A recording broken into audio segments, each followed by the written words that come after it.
नमस्कार। क्या आपने कभी सोचा है कि ये सीधी सादी दिखने वाली लाइंस भी अपनी एक कहानी कह सकती हैं? आज हम यही जानेंगे कि कैसे दो अलग-अलग लाइंस मतलब दो अलग-अलग कहानियां जब एक साथ आती हैं तो बड़ी-बड़ी प्रॉब्लम्स को सॉल्व कर सकती हैं। ये सिर्फ मैथ्स नहीं है, ये तो जवाब ढूंढने का एक आर्ट है, एक कला है। तो चलिए शुरू करते हैं। तो आज हम क्या क्या देखने वाले हैं। सबसे पहले हम एक अकेली लाइन से शुरू करेंगे। फिर देखेंगे कि भाई जब दो लाइंस एक साथ आती हैं तो क्या क्या हो सकता है। और आखिर में हम ये भी सीखेंगे कि वो मैजिकल पॉइंट कैसे ढूंढे जहां सारे जवाब छुपे होते हैं। तो किसी भी बड़ी चीज को समझने के लिए हमें उसके बेसिक्स से शुरू करना होता है ना।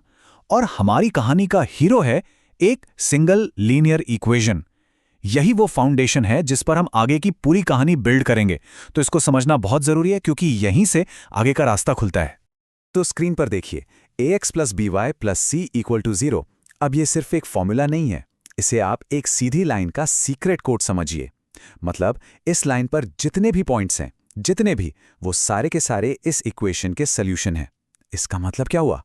इसका मतलब ये हुआ कि एक अकेली सीधी लाइन के पास इनफाइनाइट सॉल्यूशंस होते हैं। और ये बात याद रखिएगा, आगे बहुत काम आने वाली है। अच्छा, तो एक लाइन की कहानी तो हमने देख ली। अब पिक्चर में एक और लाइन को लाते हैं। तो अब हमारे पास हैं दो इक्वेशंस, मतलब दो अलग-अलग रास्ते। और असली मजा तो यहीं से शुरू होता है। जब ये दो रास्ते एक ही मैप पर आ जाएं, तो क्या होगा? क्या वो कहीं जाकर मिलेंगे या फिर हमेशा एक दूसरे से दूर भागते रहेंगे? बस इन्हीं सवालों में हमारे सारे जवाब छुपे हैं। तो अब हम पहुंच चुके हैं इस पूरे विश्लेषण के सबसे सबसे इंटरेस्टिंग पार्ट पर। जरा सोचिए कि बिना ग्राफ पर कोई लाइन बनाए, सिर्फ इक्वेशंस को देखकर ही हम ये बता दें कि वो लाइंस एक दूसरे को काटेंगी या एक दूसरे के ऊपर ही चलेंगी या फिर कभी मिलेंगी ही नहीं। यही तो है अलजेब्रा का जादू, जो हमें लाइंस का फ्यूचर बता देता है। तो सवाल यही है कि हम ये जानेंगे कैसे? क्या इन इक्वेशंस में कोई सीक्रेट कोड छुपा है जो हमें लाइंस के बारे में सब कुछ बता दे? तो इसका जवाब है हाँ, बिल्कुल है। और ये कोड छुपा है इनके कोएफिशिएंट्स के रेशियो में। तो चलिए इस कोड को डीकोड करते हैं। तो ये है रूल नंबर 1।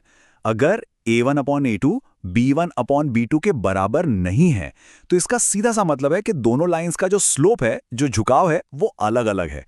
और जाहिर सी बात है, अगर दो लाइंस का स्लोप अलग है तो वो कहीं ना कहीं जाकर एक दूसरे को काटेंगी ही, बस एक पॉइंट पर। इसीलिए हमें एक यूनिक सोल्यूशन मिलता है। और ऐसे सिस्टम को हम कहते हैं कंसिस्टेंट, क्योंकि इसका सोल्यूशन निकल सकता है। अब आते हैं दूसरी कंडीशन पर। यहां आप देखिए, a1 upon a2, b1 upon b2 और c1 अपॉन c2, तीनों की तीनों रेशियो बराबर हैं। इसका मतलब क्या है? इसका मतलब ये है कि ये दो अलग अलग लाइंस हैं ही नहीं, ये असल में एक ही लाइन है जिसे बस दो अलग अलग तरीकों से लिख दिया गया है। मतलब एक लाइन दूसरे के ठीक ऊपर ओवरलैप कर रही है। इन्हें हम कोइंसिडेंट लाइंस कहते हैं। और इसीलिए हर पॉइंट एक सोल्यूशन है, मतलब इनफिनाइट सॉल्यूशंस। और हां, ये सिस्टम भी कंसिस्टेंट है, क्योंकि सॉल्यूशंस तो हैं, भले ही बहुत सारे हों। और अब है हमारी तीसरी और आखिरी कंडीशन। यहां देखें, a1 upon a2 b1 upon b2 के बराबर तो है, लेकिन c1 अपॉन c2 के बराबर नहीं है। इसका मतलब लाइंस का स्लोप तो एक जैसा है, पर वो अलग अलग जगह से शुरू हो रही हैं। ये उन्हें बिल्कुल ट्रेन की पटरियां जैसा बना देता है, पैरेलल।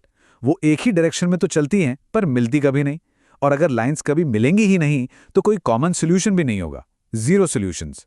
इसीलिए इस सिस्टम को हम कहते हैं इनकंसिस्टेंट, क्योंकि इसका कोई हल पॉसिबल ही नहीं है। तो ये टेबल इन तीनों रूल्स को एकदम परफेक्टली समराइज करती है।